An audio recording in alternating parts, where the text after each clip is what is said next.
Vem o Godoy Cruz com 11 pontos, em terceiro Libertad com 6 e quarto Sport Boys com 2. Os dois últimos ali já eliminados e o Atlético Mineiro, portanto, então, em primeiro lugar. O Atlético que pode também sair com a melhor campanha dessa fase, mas aí depende de resultados de outros jogos também para confirmar isso nessa fase de grupos, como aconteceu também em 2013. E isso pode ajudar o Atlético também nas outras fases para decidir em casa. É isso, Galo, portanto, liderando com folga. Depois dessa rodada, 13 pontos, e está na hora da gente conversar com nossos companheiros que contaram muito bem contada essa goleada, essa grande vitória do Galo. Vamos aqui para o telão conversar com João Guilherme, Paulo Vinícius Coelho, PVC. E aí, companheiros, boa noite, que grande vitória, mais uma, hein? Boa noite, Ilan. Tudo de bom para você? Estou aqui ao lado do PVC. Pois é, o Atlético fez o dever de casa e muito bem, independentemente da equipe do Godoy Cruz ter vindo aí com 8 jogadores de reservas de início, né? Porque eles priorizaram no determinado momento, após a classificação na Libertadores, o campeonato argentino. O Galo mostrou a sua força mais uma vez dentro do Independência e o Casares deu um show. Que exibição do Galo e do Casares. E o PVC, bem-vindo ao Central Fox. Olá, João, Ilan. O Carini, o Casares foi o cara do jogo, indiscutível. O goleiro logo aos 3 minutos fazendo gol no contra-ataque. Aliás, dos 17 gols que o Atlético fez nessa Libertadores, melhor ataque da competição, 5 foram de contra-ataque. Aí o primeiro nem é um contra-ataque, falei, o segundo gol sim, que é o gol da falta, que nasce de um contra-ataque. Aqui, troca de passes, o Marcos Rocha acha o Casares brilhantemente se infiltrando. O que é que está fazendo o Roger Machado?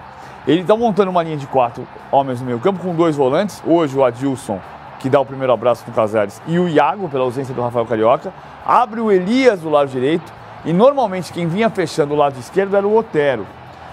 Para colocar o Casares desde o primeiro tempo, o Robinho veio trabalhar pelo lado do campo, trabalhando muito, marcando o lateral, fechando a linha de 4 homens no meio campo. E o Casares com total liberdade para circular do meio para frente, para fazer isso que você está vendo, encobrindo o goleiro Rei, fazendo 1-0 aos 3 minutos. Aí o Atlético se plantou defensivamente. Um mérito do Atlético e do Roger nesses últimos jogos, desde a final do Campeonato Mineiro, foi a capacidade de encorpar o meio-campo. Aí a saída muito rápida, porque o Atlético chamava muito o Godoy Cruz. O Godoy Cruz, que é um time que não gosta de jogar com a bola no pé, precisou fazer isso pela maneira como o Atlético se comportou. Contra-ataque nasceu a falta, da cobrança de falta, magistralmente, o Casares colocou no canto direito do goleiro Rei. Achei que o Rei deixou o canto exposto demais. Sim, sim. Mas ele bateu com maestria, olha só.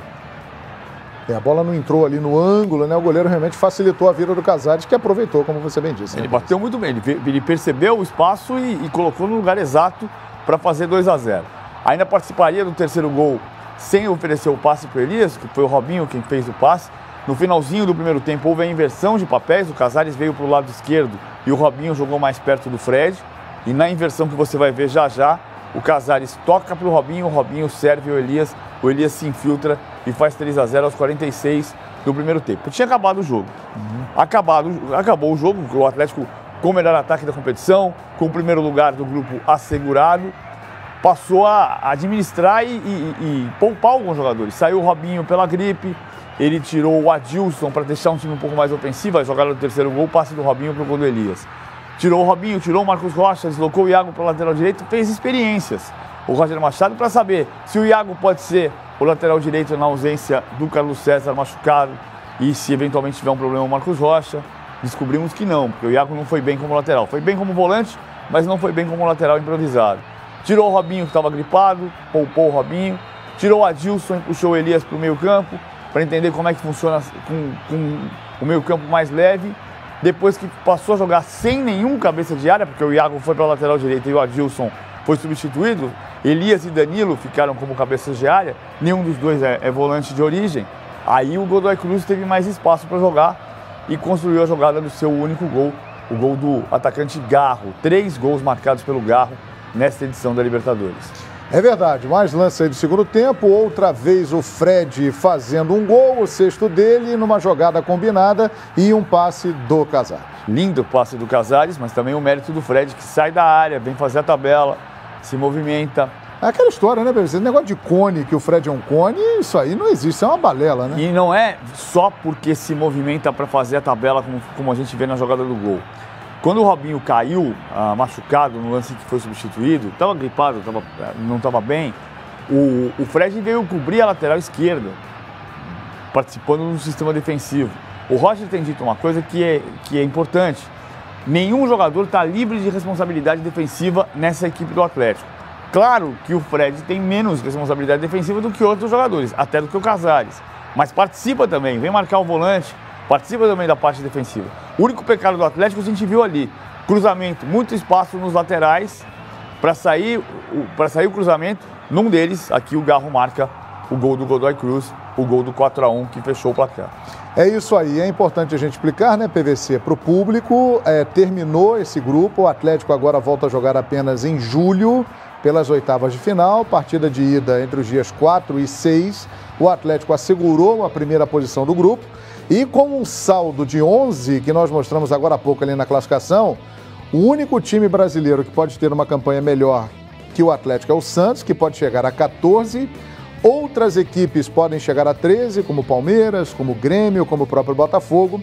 Porém, essa diferença de 11 gols a favor de saldo do Atlético deixa realmente numa condição excepcional para ser o melhor brasileiro da fase de grupos e ter vantagens mais à frente, PVC. Para o Santos ser o melhor brasileiro, ele tem que ganhar os 2 jogos que restam e vale a lembrança de que ele tem um compromisso em La Paz contra o Strongest. Amanhã lá. Sempre é muito difícil jogar em La Paz contra o Strongest. Então, hoje, à tarde, o comentário de atleticanos, torcedores, enfim, era de que o Atlético precisava ganhar para confirmar que vai ser o melhor brasileiro. Não tem essa garantia nesse momento, mas tem quase a garantia de que vai ser o melhor brasileiro, a não ser que o Santos vença as 2 partidas e vá a 14 pontos. Qual é a vantagem que o Atlético leva nesse aspecto?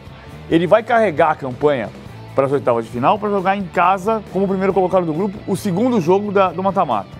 Ele carrega essa pontuação para as quartas de final também. Então, num eventual duelo contra o time brasileiro, ele vai ter a vantagem, se confirmar ser o mais bem colocado do Brasil, ele vai ter a vantagem de jogar o segundo jogo em casa.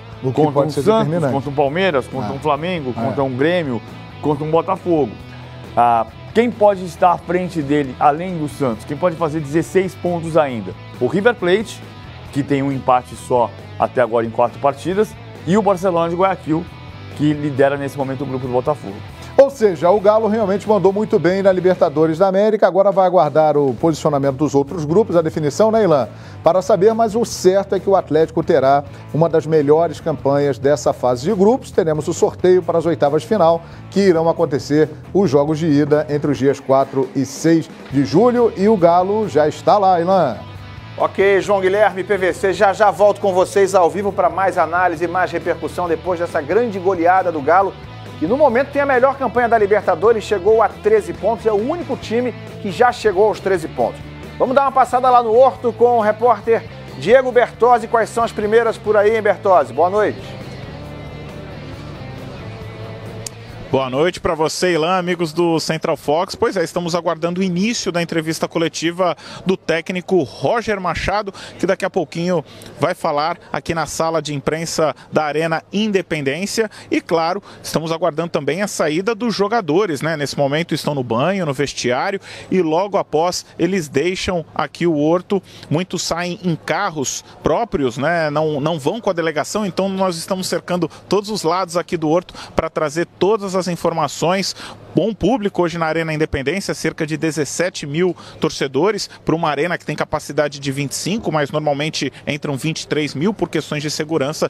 Então temos bom público, que tornou aqui o Horto aquele caldeirão que o Atlético conhece tão bem, o torcedor do Galo, na Libertadores. Daqui a pouquinho nós vamos voltar com as entrevistas direto aqui da Arena Independência, Ilan. Ok, Bertozzi, com as primeiras informações direto lá da Arena Independência. Daqui a pouco todas as entrevistas, todos os detalhes, como você já conhece bem, aqui na cobertura do Fox Sport. O Bertozzi está lá coladinho com os personagens do Galo para trazer tudinho para você ao vivo. Vou voltar a conversar com o João Guilherme e com o PVC. Quero fazer uma pergunta para o PVC. O Galo hoje tem a melhor campanha em pontos conquistados, é o único que chegou a 13 pontos já, tem gente até com menos jogos, o Barcelona de Guayaquil, por exemplo. O Galo, claro, PVC, eu acho que é até redundante a gente considerar o Galo como um dos candidatos ao título da Libertadores esse ano. Mas eu quero perguntar a você o seguinte, você já viu nessa Libertadores algum time que esteja jogando mais do que esse time do Galo? Existe algum time que dá para dizer, ó, esse time é melhor do que o Atlético? Em alguns momentos, o River Plate, no comecinho da campanha, o Lanús foi muito bem. Então são times que tem, mas ninguém está fazendo todas as partidas no mesmo nível. O Atlético tem uma grande vantagem, Ilan, de ter achado uma maneira de jogar recentemente. Nas finais do Campeonato Mineiro, o Roger mexeu na formatação tática da equipe e incorporou o time. Isso valeu para o jogo contra o Cruzeiro no Mineirão, aquele empate por 0-0, não foi brilhante, foi um 0-0. Depois para o jogo contra o Cruzeiro no Horto, quando venceu por 2-1. O primeiro tempo do Atlético foi muito bom. No segundo tempo, o Mano Menezes mexeu na equipe do Cruzeiro e dificultou muito a vida do Roger, que interferiu no jogo de novo quando colocou o Casares. E o Casares destruiu logo em dois toques na bola. Ele quase fez um golaço e depois serviu o Elias para o segundo gol, o gol que garantiu o título. E essa formação já tinha mostrado bom futebol também no jogo contra o Flamengo no Maracanã no segundo tempo. Com o ingrediente da capacidade que o Roger Machado tem mostrado de mudar o panorama do jogo quando é apertado. Então, são dois fatores importantes para entender o Atlético hoje. A mudança tática deixou o time mais forte defensivamente e privilegia os dois homens da frente que hoje foram Casares e Fred, às vezes o Robinho. E o time tem condição de taticamente se transformar. O Roger está conseguindo fazer isso também. Então acho que o Atlético chega forte para as oitavas de final, mas a gente não pode perder de vista que a Libertadores é muito longa. Vai terminar no dia 29 de novembro. É preciso manter essa regularidade a partir dos mata-matas. É isso aí, Ilan. E vale lembrar, como o PVC muito bem explicou, que ainda mesmo nessa fase de grupos, o Atlético teve partidas ruins, a torcida criticando há pouco tempo, a partir da final do Mineiro, é que o Galo realmente engrenou. Voltamos com você aí no estúdio, Ilan. Ok, João, PVC ainda vai conversar com a gente, ambos vão conversar com a gente durante essa edição.